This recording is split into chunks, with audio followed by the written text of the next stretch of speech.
Dear students, I am Sobha Bansiwal, Assistant Professor English, SPC Government College Beam. Today I am going to explain the poem Frost at Midnight by S.T. Coleridge. In this poem, S.T. Coleridge expresses his thoughts about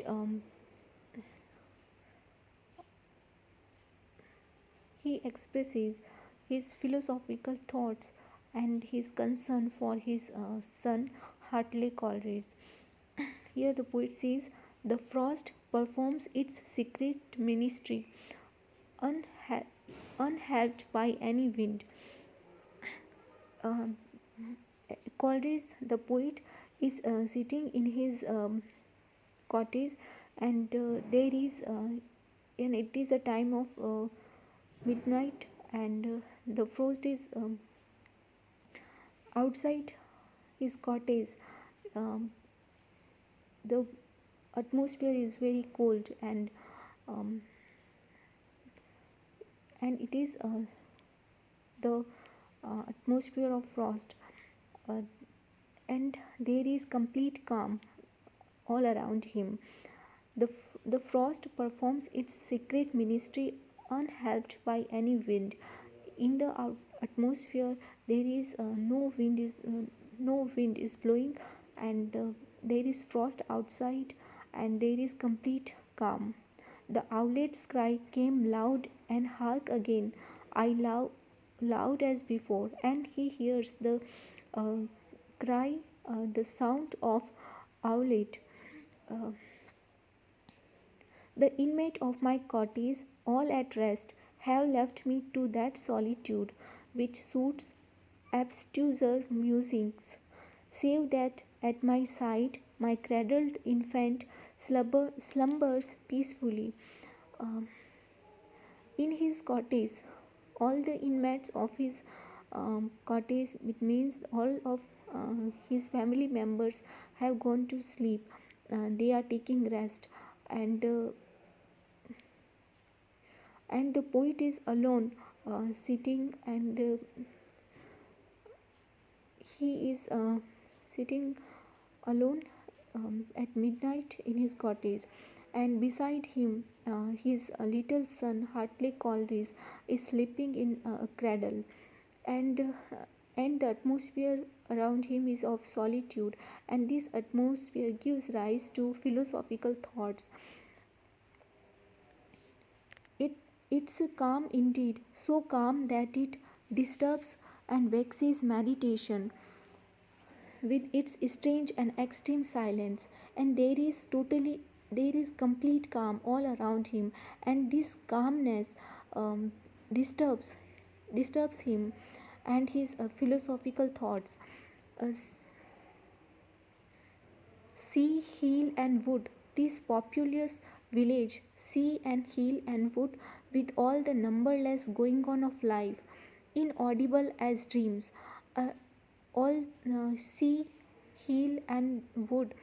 Uh, there are living creatures and human beings in in in sea, hill, hilly area, and in woods, but he hears no sound from those places, and those places appear to him uh, as inaudible as our dreams.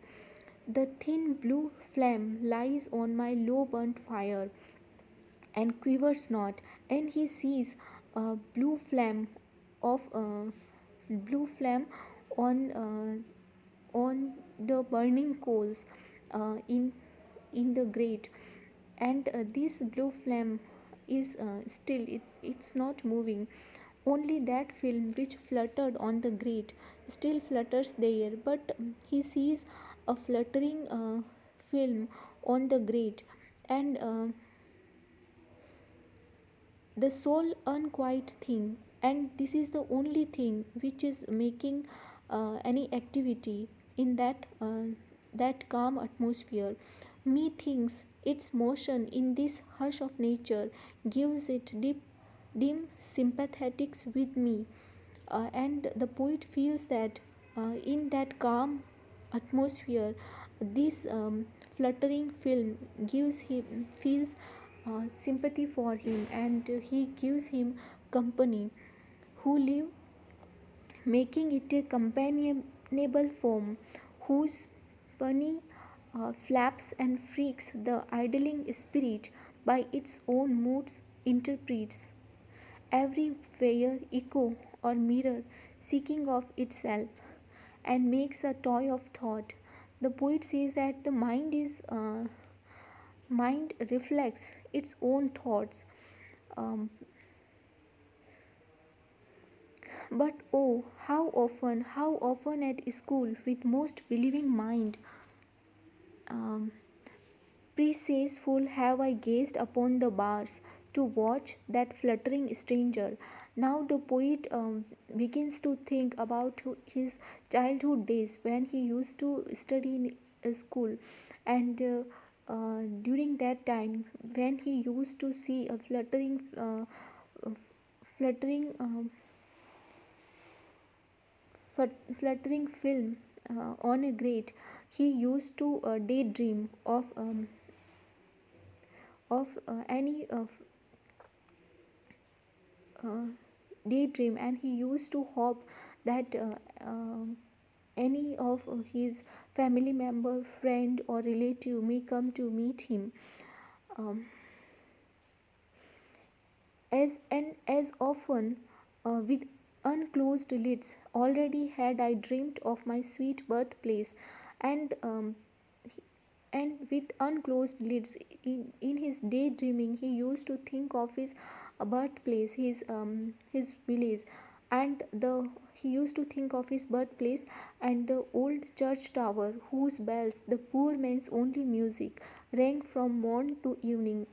And he used to think of church tower of his village where bells used to ring from morning to evening, and this sound, this music is the was the only music for the poor people of that village. And these bells used to run throughout the day, uh, so sweetly that they stirred and haunted me with a wild pleasure, falling on my ear most like articulate sounds of things to come, so sweetly that they stirred and haunted me with a wild pleasure, falling on my ear most like articulate sounds of things to come.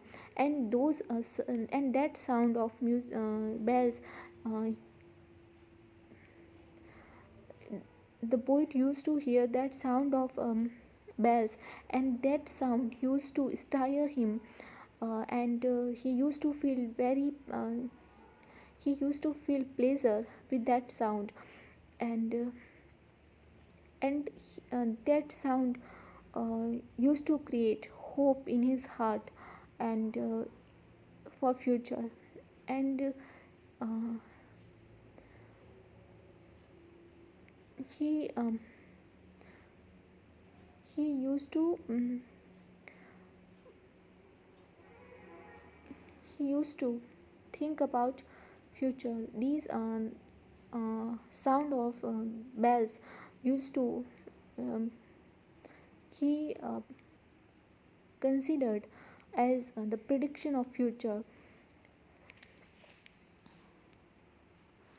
So gazed I till the soothing things I dreamed lulled me to sleep, and sleep prolonged my dreams. And by thinking about his childhood days, uh, he used to um, he used to get slept, and he used to begin dream, and these dreams used to prolong. And so I brooded all the following morning, and he used to um, dream of his childhood days even in the morning.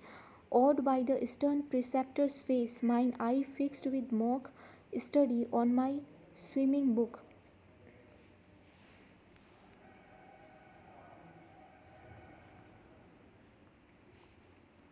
Thank you. The rest of the poem I will explain in the next video. Thank you.